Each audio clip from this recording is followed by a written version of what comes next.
সারা দেশে চলছে শিক্ষক পদত্যাগ করানোর জন্য কর্মকাণ্ড।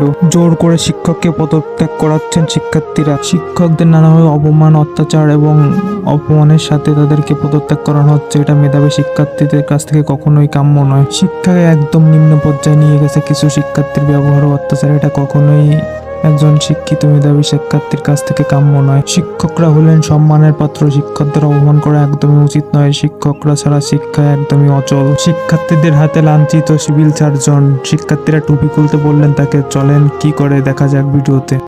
সে বলবে টুপি খুলে বলবে, টুপির পয়রা কোনো মিথ্যা কথা বলবে না। এই টুপি খুলে বলতে হবে। সবাই জানে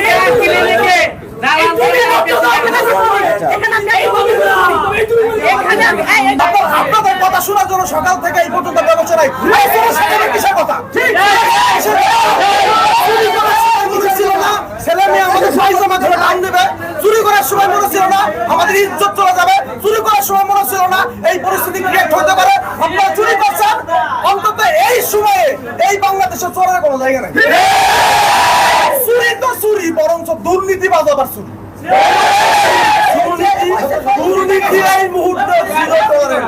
সেই প্রশ্নগুলো আপনি উত্তর দিবেন, কিন্তু প্রথমত যে বিতর্কটা তৈরি হয়েছে, আমাদের এখানে ছেলে মেয়েরা আহত হয়েছে, আলিপুরে গুলির শিকার হয়েছে, গুলি ভেদ করে পা দিয়ে বের হয়ে গেছে, তাদের নাম নাই। আপনি আপনার ছেলের নাম কেন দেন? আপনার ছেলেকে গতকাল আমরা আপনার ছেলেকে আপনার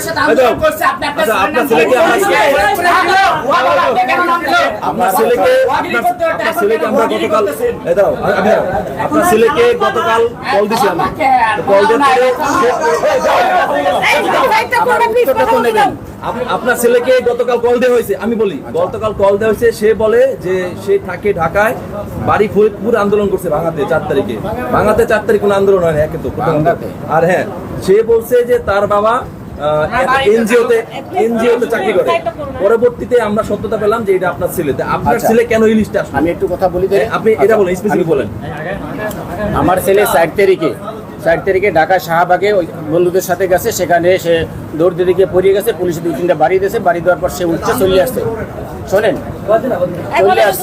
চলে আসার পর সে বাসায় এসে ওষুধপত্র নিজে খাইছে, কারো ডাক্তারের কাছে যায় নাই।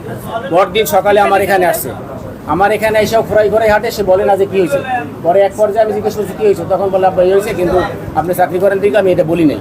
পরে আমি একটা রেকর্ড রাখার জন্য সদর হাসপাতালে শুধুমাত্র নামটা তোলা হয়েছে। দেখেন তারা লিস্ট করাইছে, সেই লিস্টের মধ্যে আমার ছেলের নাম নাই।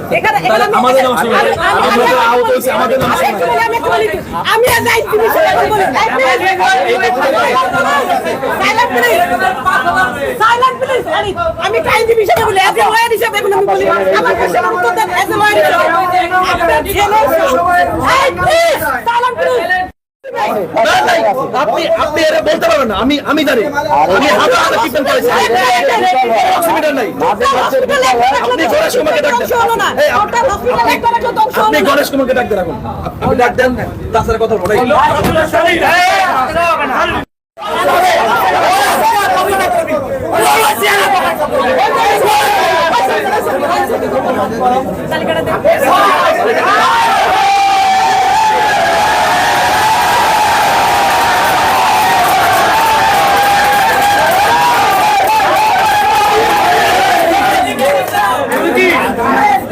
সরকার থেকে যে একটা নিয়ম করা হয়েছিল যে প্রতিটা জেলাতে যত আহত আছে তাদের লিস্ট করা, তারা হয়তো বা সরকারিভাবে বিভিন্ন সুযোগ সুবিধা বা অনুদান তাদের হেল্প আসতে পারে এই জন্য। তো আমরা এখানে দেখতে পারলাম যে ওই লিস্টে এখানে যিনি সিভিল সার্জন আছেন তার নিজের ছেলের নাম দেয়া। তাকে আমরা ফোন দিলাম, সে বললো যে আমি ভাঙায় আহত হয়েছি। আর তাকে যখন আমরা সিভিল সার্জনকে আমরা জিজ্ঞেস করলাম, সে বললো যে শাহবাগে। তা আমরা তাদেরকে কোশ্চেন করেছিলাম যে শাহবাগের কোনো ভাঙা থানা বলতে কিছু নাই। তো ব্যাপারটা হচ্ছে কি, এইটা এই নামটা আমাদের ধারণার নাম আপনার মন গড়া দেয়া। এছাড়াও এই 90-96 জন নামের ভিতরে প্রায় 20 থেকে 21 জনের আমরা নাম পাইছি যাদের শুধুমাত্র নাম আর বয়স দেয়া, কোনো ঠিকানা দেয়া নাই। এখন আমি স্পেসিফিকলি কারো শুধুমাত্র নামটা পাইলাম, তাহলে আমি ঠিকানা কিভাবে জানি না, আর বাকিদের দেয়া আছে। তো আমাদের ধারণা এই 20-22 জনের জন্য যে সরকারি সুবিধা আসবে, এইটা হয়তো আত্মসাৎ করার জন্য তাদের কোনো একটা প্ল্যান রয়েছে। আমরা এই জন্য তাদের সাথে আমরা কথা বলেছি এবং আমরা চাই সরকারিভাবে এটা একটা তদন্ত হোক। আমরা কোনোভাবে প্রেশার করে জোর করে তাদের কাছে কিছু আদায় করতে চাচ্ছি না। আমরা আমাদের দাবি তুলেছি, সরকারকে চাই খুব দ্রুতভাবে এদের বিরুদ্ধে অ্যাকশন নেওয়া হোক। এবং আমাদের এইখানে এই যে আমাদের ইতু, এখানে আমাদের প্রথম আহত হয়েছিল এখানে ইতু, এছাড়া আমাদের এখানে আরো অনেক আহত, আমাদের 20-22 জন আমাদের সাথে আছে যাদের অনেকভাবে তারা আহত, ইভেন গুলি খাইতে তাদের নাম এখানে নাই। তো এনারা মন গড়া উন্নতি স্বপ্নে পায় নাই নামগুলা, নিজের মন গড়া নাম দিয়ে এরকম লিস্ট যারা আহত, আমরা তাদের পক্ষ থেকে জানাচ্ছি যে সঠিক যারা আহত তাদের নামটা লিস্ট করা হোক এবং তারা সুযোগ সুবিধা পাবে, এবং যারা মানে এই ধরনের ভুয়া তাদেরকে আমরা এখানে কিছুতেই চাই না।